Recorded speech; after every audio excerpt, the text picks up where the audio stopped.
tuberculosis. ¿Qué otra patología conocen? Una que está como muy de moda. El COVID. El COVID, cierto que es una enfermedad que se manifiesta como una neumonía, principalmente, aunque últimamente han aparecido artículos que mencionan al COVID más que como una enfermedad respiratoria, como una enfermedad vascular. No sé si lo han escuchado ustedes, pero ahí se han reportado muchos casos de trombosis o problemas de coagulación. Por tanto, aparentemente este virus sería un virus más bien vascular que respiratorio, pero la mayoría de la gente que es cierto que está en las unidades de paciente crítico se conectan a ventilación mecánica porque están cursando una neumonía grave. ¿Qué otra patología conocen? ¿El asma? El asma, muy bien. ¿Y qué otra patología que es muy frecuente en el fumador? Que sea muy bien, la fibrosis quística y el EPOC, ¿cierto? La enfermedad pulmonar obstructiva crónica, que a diferencia del asma, tiene otro, se parece mucho al asma en realidad, pero el asma hoy en día no es considerada parte de este conjunto de patologías que es el EPOC. ¿Ya? El enfisema, por ejemplo, es una patología pulmonar obstructiva crónica. Entonces, el tratamiento, chiquillos, de las patologías respiratorias consiste básicamente en, primero, evitar los síntomas y mejorar la calidad de vida del paciente. La mayoría de estos pacientes, ¿cierto?, pueden cursar con alguna limitación en sus actividades, producto de la disnea que aparece frente al esfuerzo. Y hay otros pacientes que llegan en estadios más avanzados de la enfermedad a necesitar oxígeno y se vuelven pacientes oxígeno dependientes. Por tanto, ese es un poco el objetivo del tratamiento médico y el tratamiento no farmacológico. Tratar de disminuir al máximo los síntomas y mejorar la calidad de vida del paciente. En los tratamientos agudos, en el tratamiento agudo de la patología, lo que se pretende, ¿cierto?, es broncodilatar este bronquio que por algún agente externo ha sufrido, ¿cierto?, un colapso, una broncoconstricción, disminuir la respuesta inflamatoria y disminuir la producción de secreciones, que es finalmente lo que hace que este paciente se descompense. Algunos factores externos pueden ser, por ejemplo, la exposición al humo del cigarro o al humo de otro origen, las infecciones bacterianas que hacen que estos pacientes, ¿cierto?, reaccionen haciendo o provocando una exacerbación de su patología crónica. Estas patologías, chiquillos, EPOC y asma principalmente, son patologías crónicas, donde hay cambios estructurales a nivel de la vía aérea. Estos pacientes producen más secreciones, son más reactivos a los estímulos externos que un paciente que no tiene este tipo de patología. La neumonía es un cuadro agudo que tiene tratamiento y que se resuelve, ¿ya? En cambio, EPOC y asma son patologías crónicas con las que el paciente tiene que aprender a vivir. Entonces vamos a revisar, chiquillos, un video que dura aproximadamente como 12 minutos, sobre la simulación de la atención de un paciente con un asma exacerbada, ya con una crisis de asma. Entonces luego vamos a comentar la farmacología utilizada, cuidados de enfermería en un paciente que está con una crisis de asma, ¿cierto?, o con un cuadro agudo en relación a su asma de base. ¿Alguna duda, chiquillos? ¿Algún comentario que quieran hacer mientras comparto pantalla?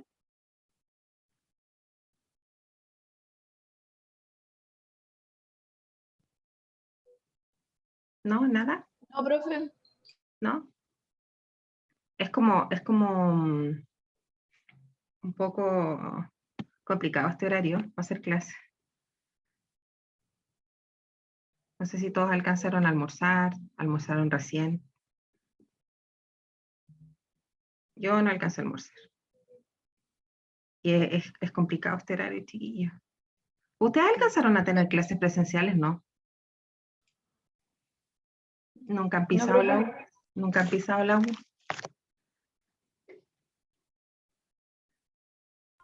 O sea, profe, la he pisado, pero no como universitaria como tal. Ya, ya. Es que este horario siempre es complicado. virtual o presencial siempre es como un horario complicado, da sueño, es como un horario un poco flojo. Ya, chiquillos, entonces vamos a revisar este video. No les mostré las preguntas. Y luego vamos a responder algunas preguntas que les hice acá en un Word. Bastián se ha ido a la U. Y la Denise también. Yo cuando fui a la U en marzo, creo que fue la última vez que anduve en la universidad. ¿Tienen ganas de volver a la presencialidad o no?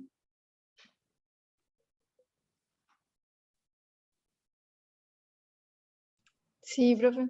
Sí. Paciencia, paciencia. Todo esto es un aprendizaje. Yo creo que nadie en sus peores sueños imagina una cosa así.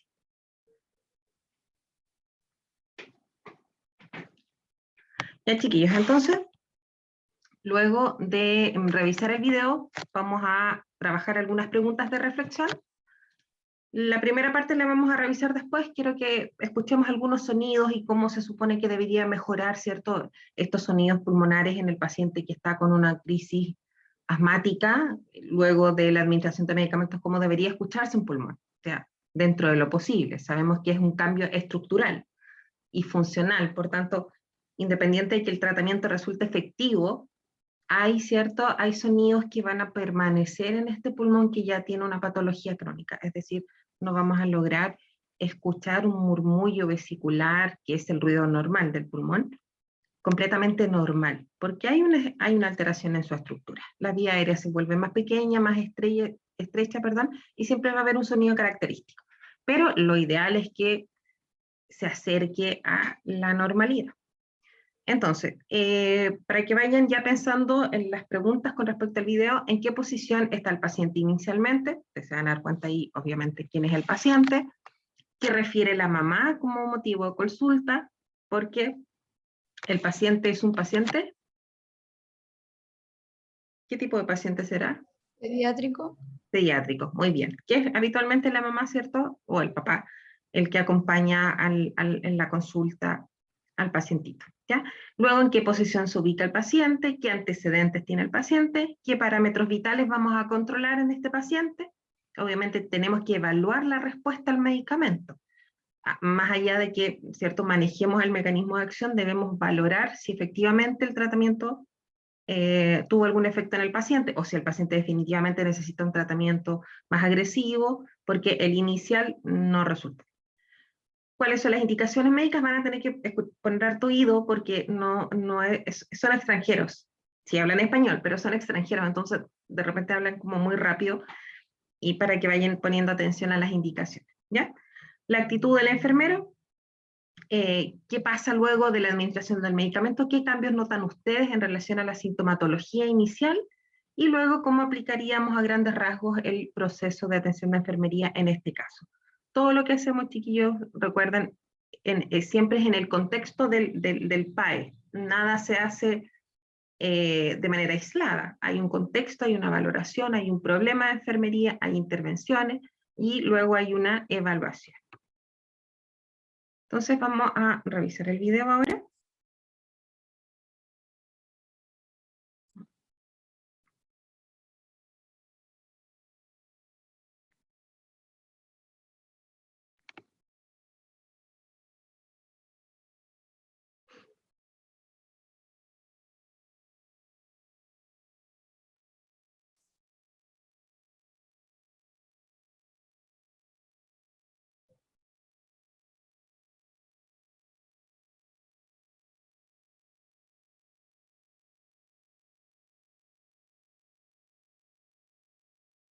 Soy el bombero Hernández.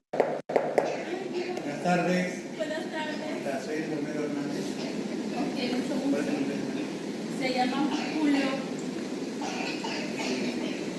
¿Por qué no lo traído? Tiene una tos bien severa, estoy preocupada porque desde toda la noche no durmió con la tos.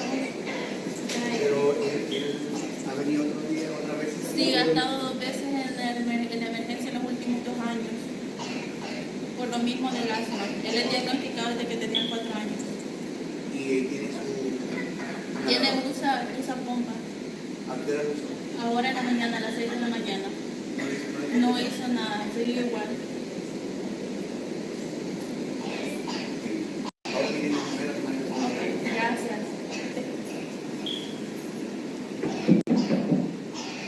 Buenos días. Buenos días. Como el paciente pudo Sí, otra madre, sí, yo soy la mamá. yo voy a tomar la sensibilidad del niño. Ok. ¿Ok?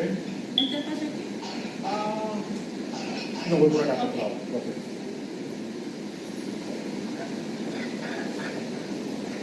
¿Desde cuándo está el niño así? Desde ayer en la noche. Él tiene, parece, Él es asmático. las asmáticas. Desde los 4 años se lo había diagnosticado. Le voy a poner el sensor y voy a parar un poquito para que respire Sí, mejor. ok.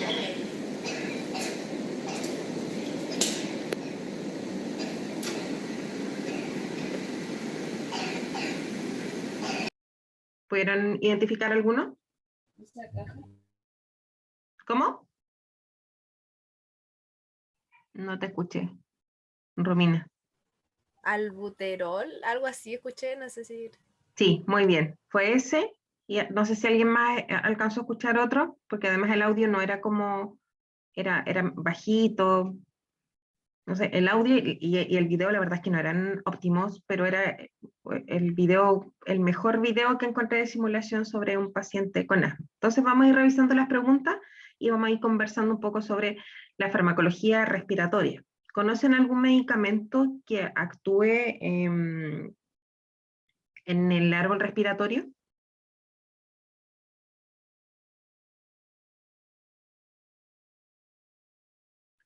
¿Algún medicamento que hayan tomado ustedes? ¿Algún medicamento que tome alguien en la casa? ¿O algún medicamento? Ya, muy bien, Francisco. Los corticoides. ¿Algún otro?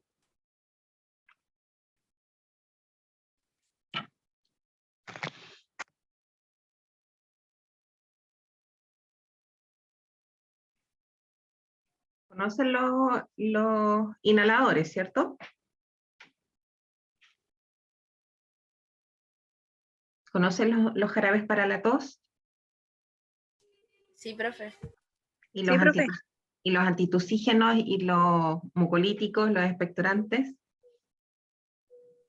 Eso vendría siendo el bromuro o el salbutamol, ¿o no? No, eso pertenece a otra familia. Qué bueno que lo mencionaste, pero sí, vamos a hablar sobre eso. Entonces, para clasificar un poquito los medicamentos, antes que empecemos a analizar el video, los medicamentos que actúan a nivel respiratorio se pueden dividir en corticoides, como dice Francisca, que no son exclusivos para patología respiratoria, pero sí se pueden utilizar para evitar las exacerbaciones y en caso de crisis aguda, también se pueden utilizar vía endovenosa. Obviamente es la vía que elegimos cuando tenemos una situación de urgencia versus la vía oral, que es mucho más lenta su absorción, es mucho más lento el inicio del efecto y por tanto cuando queremos un efecto más rápido, como en el caso del video, al pacientito se le administró, ¿cierto?, un corticoide endovenoso. Existen también los beta-adrenérgicos que tienen el mismo efecto que la adrenalina en el cuerpo. Me parece que esto lo habíamos comentado alguna vez. El sistema nervioso simpático es el que se encarga de prepararnos, ¿cierto?, para una situación de peligro, para algún riesgo que estemos corriendo. Es como es un mecanismo adaptativo al medio y que en el fondo el objetivo es protegernos de ese riesgo, de ese peligro. Exacto, muy bien. ¿Y el cuerpo qué hace cuando estamos preparándonos, ¿cierto?, para ese peligro? Que hace el cuerpo? Libera adrenalina, y para que ventilemos mejor, la adrenalina lo que hace es abrir el bronquio, o sea, produce broncodilatación. Y se pueden administrar, ¿cierto?, otro tipo de beta-adrenérgicos, no necesariamente la adrenalina, que sean más específicos para la vía respiratoria. ¿Por qué? Porque la adrenalina no solamente va a actuar en el pulmón, ¿dónde más va a actuar?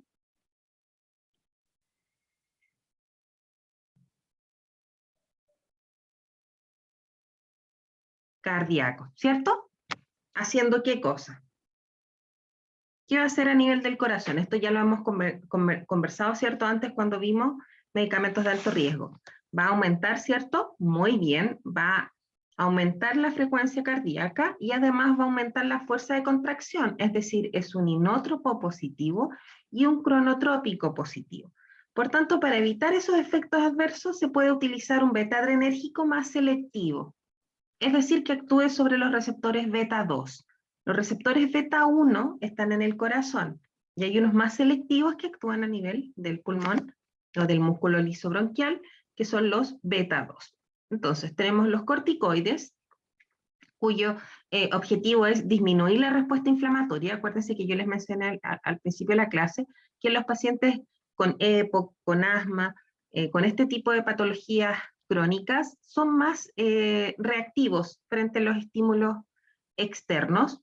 Los que no somos asmáticos, los que no tenemos EPOC, podemos estar, por ejemplo, cerca de un perrito, de un gatito, y si no somos alérgicos, la verdad es que no nos va a pasar nada. También un paciente asmático puede reaccionar, ¿cierto?, frente a la presencia de ácaros en el pelaje de los animalitos y hacer una crisis, o reaccionar, ¿cierto?, frente al humo del ambiente o al humo del cigarro. A algunos les molestará, pero en el caso de los pacientes con EPOC, en el caso de los pacientes con asma, ¿cierto?, este estímulo externo es capaz de generar una reacción hipersecretoria, una reacción inflamatoria, y es por eso que alguien comentaba ahí cuando estábamos viendo el video, se escucha una tos, comillas, con flema, ¿cierto?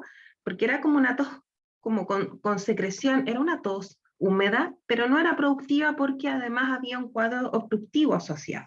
Entonces el corticoide se usa para disminuir la respuesta inflamatoria, es decir, va a deprimir, ¿cierto?, un poco la respuesta inflamatoria, y de ahí viene el otro problema de los corticoides. Como frente a los procesos infecciosos el cuerpo reacciona, ¿cierto?, provocándose una respuesta inflamatoria. Cuando el paciente toma corticoides por mucho tiempo, su cuerpo va a estar inmunodeprimido, por tanto va a ser más propenso a las infecciones. Ese es como el gran problema de los corticoides. Bueno, en realidad hay varios efectos adversos que pueden ser graves. Los beta-adrenérgicos, por otro lado, lo que hacen es provocar una broncodilatación. Y el tercer grupo, no vamos a ver las santinas porque la verdad es que no lo vimos aquí en el caso. Las santinas son otro tipo de medicamentos derivados de la cafeína, provocan mucha taquicardia y se pueden utilizar como la teofilina, se pueden utilizar, o la minofilina, se pueden utilizar también en cuadros graves, ¿ya? Se usa, la verdad es que se tienden a usar menos porque tienen mucho efecto adverso y pueden provocar mucha taquicardia, ¿ya? Es como si ustedes se tomaran 3, 4, 5, 6 tazas de café. Lo mismo pasa con las santinas, así que no se utilizan mucho. Y el tercer grupo serían los anticolinérgicos, que actúan inhibiendo, ¿cierto?, la acción del sistema parasimpático en el organismo, ¿ya? Lo que hace el sistema parasimpático es aumentar la producción de secreción a nivel del árbol bronquial. Y lo que hace el anticolinérgico es evitar, ¿cierto?, este aumento en la producción de secreción. Por otra parte están los antitusígenos, que se usan, chiquillos, ojo, solo cuando hay tos y no hay secreción bronquial, cuando no hay flema, cuando no hay cierta producción de secreción. ¿Por qué? Porque lo que hace el antitusígeno es inhibir el reflejo de la tos, y la tos es protectora. Por tanto, si el paciente tiene secreción y está tosiendo para poder eliminarla, y yo le doy un jarabe para la tos, lo que estoy haciendo es evitar que su organismo pueda eliminar la secreción. Y las secreciones que no se eliminan se infectan. Por otro lado están también los mucolíticos, que ayudan, ¿cierto?, a que las secreciones se vuelvan más líquidas, y los expectorantes, que ayudan a que estas secreciones puedan ser eliminadas del cuerpo. Eso básicamente, chiquillos, es la farmacología respiratoria, ¿ya? Nos vamos a concentrar en los anticolinérgicos y los corticoides, que era lo que vimos en el caso clínico, en el video. Entonces, ¿en qué posición estaba el paciente inicialmente? ¿Se acuerdan?